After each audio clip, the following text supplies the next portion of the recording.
My little yard. I'm not just fighting for myself, but I'm fighting for other people who have health issues and who have cancer like myself. It's been about 4 months since breast cancer patient Clarice Ray refused the installation of an electric smart meter on her home.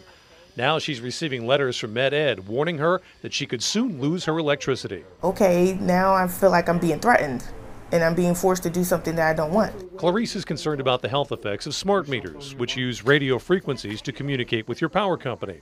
Thousands of people across the country have complained of headaches, nausea, sleeplessness, heart problems, and other symptoms after a smart meter was installed. If people are getting sick because of the radio frequency waves that are sent through the towers, how is that going to affect me as a cancer patient who's already gone through enough radiation treatment? But Clarice and everyone else opposing a smart meter are facing an uphill battle in Pennsylvania. Back in 2008, the state passed a law that mandated just about every home in the state have a smart meter by the end of 2022. When it's all said and done, 5.7 million homes will have these smart meters, and you don't have the option to refuse it. The State Public Utility Commission says the radio frequency level of a smart meter is less than that of a cell phone or a microwave oven.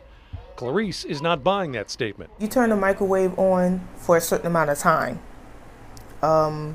It's not on all day, every day. And she's not giving up her fight. I'm pretty headstrong, and I have God on my side.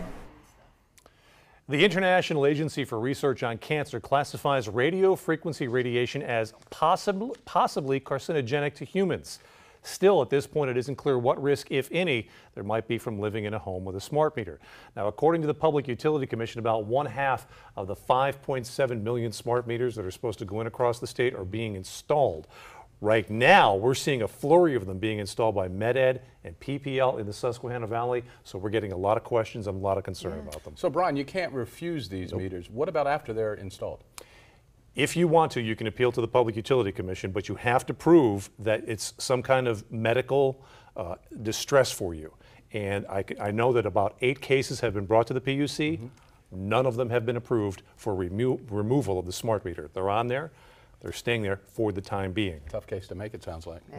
All right, thank you, Brian.